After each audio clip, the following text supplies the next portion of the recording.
जय श्री महाकाल। सभी को राम राम जी।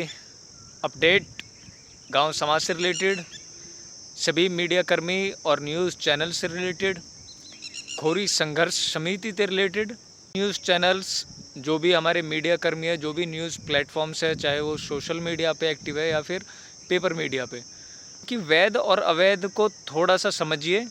जब बात चलती है खोरी में जो तोड़ फोड़ हुई थी उसकी, तो वो अवैध इसलिए थी क्योंकि वो नगर निगम की ज़मीन पे थी। और बात जब आ जाती है अपने ये जो गांव जो पहाड़ी क्षेत्र में बसे हैं, हज़ारों साल से आबाद है, तो इनके लिए आप अवैध शब्द का इस्तेमाल ना करें तो ज़्यादा बेहतर है, क्योंकि इनके सबके पास मलकियत है। जो भी गवर्नमेंट की तरफ से ज़मीन के लिए पेपर दिए जाते हैं, चाहे वो जमाबंदी हो, मुटेशन हो या अन्य जो भी डॉक्यूमेंट है, वो सभी इन तमाम गांव के रहने वाले लोगों के पास हैं।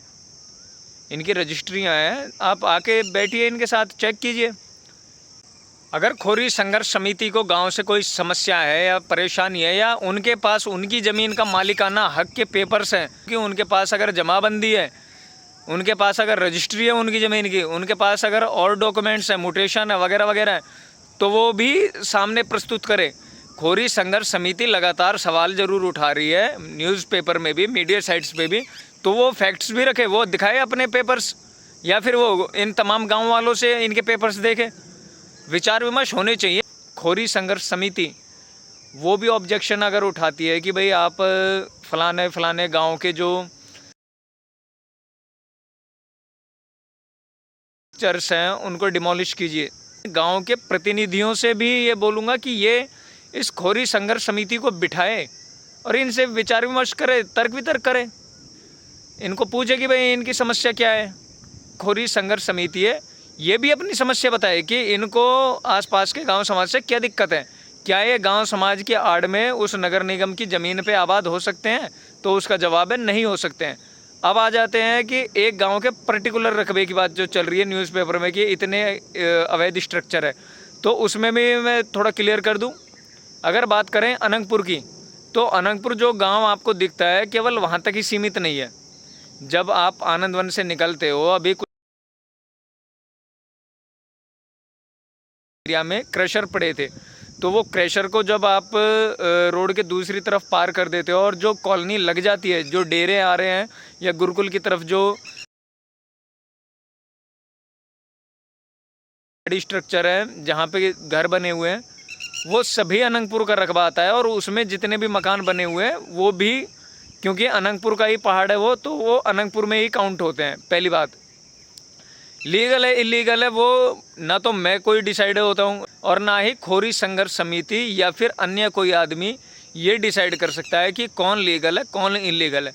ना किसी के कहने से कहीं पे डिमोलिशन हो सकती है, ना किसी के कहने से रुक सकती है। बात यह है कि जब खोरी का मैटर चला था सुप्रीम कोर्ट में और खोरी को तोड़ने के लिए आदेश हो गए थे, तो उसमें किसी ने भी कोई अपना पक्ष ना गांव वालों ने रखा था खोरी को तोड़ो, ना गांव वालों ने ये कहा था कि भाई खोरी को बचाओ। लेकिन अब जो खोरी संघर्ष समिति ये न्यूज़पेपर में लगातार आर्टिकल छपवा रही है, या फिर जो हमारे फरीदाबाद के तमाम डिजिटल न्यूज़ चैनल्स हैं, सोशल मीडिया साइट्स हैं, पेपर्स हैं, उनमें लगातार हम देखते हैं आर्टिकल की अवैध शब्द का इस्तेमाल होता है और एक नंबर दिया जाता है स्ट्रक्चर्स का कि ये डिमोलिश करने हैं। तो इसके बारे में थोड़ी स्टडी करने की ज़रूरत है और आप विचार विमर्श कीजिए।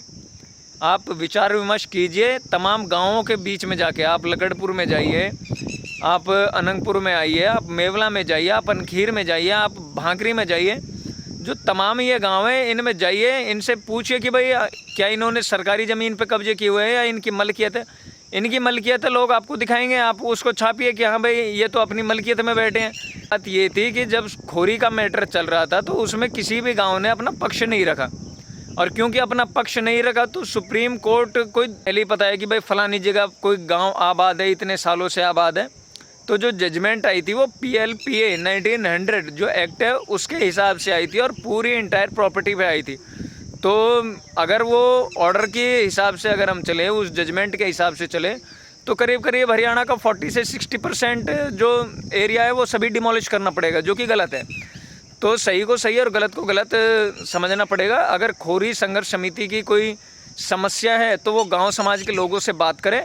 और मैं तो अपने भी गांव समाज के लोगों से बोलना चाहूँगा, आसपास के गांव समाज के लोगों से बोलना चाहूँगा कि इस खोरी संघर्ष समिति, और एक श्रीमती थी जिन्होंने न्यूज़पेपर में अपने नाम से आर्टिकल छपवाया, तो उनसे बात करें कि भाई उनकी समस्या क्या है। अगर गुरुकुल वाले एरिया में रहने वाले सभी लोगों की, तो आप सभी इस मुहिम में जुड़े। आप भी खोरी संघर्ष समिति से सवाल जवाब करें कि ऐसा आपने उनका क्या बिगाड़ा है कि वो आपके पीछे लगे हुए हैं कि भाई आपके मकान टूटे।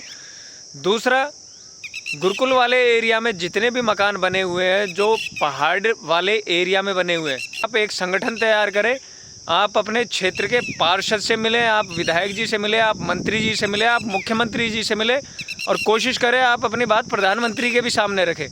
आपके पक्ष विपक्ष में जो भी व्यक्ति आपके साथ खड़े हैं, आप उनको साथ लेके अपनी इस लड़ाई को लड़िए कि गुरुकुल वाले एरिया में जितने भी परिवार रहते हैं, जो 10,000 के आसपास जो आबादी रह रही है, वो राजनीतिकरण ना होने दे और बढ़ चढ़ के इस मुहिम में हिस्सा ले और अपनी बात को ऊपर तक पहुंचाए। आपकी बात ऊपर तक पहुंचाने के लिए पक्ष विपक्ष के आपके नेतागण हैं जो आपके लिए तैयार खड़े हैं, उनके सामने अपनी बातों को रखें।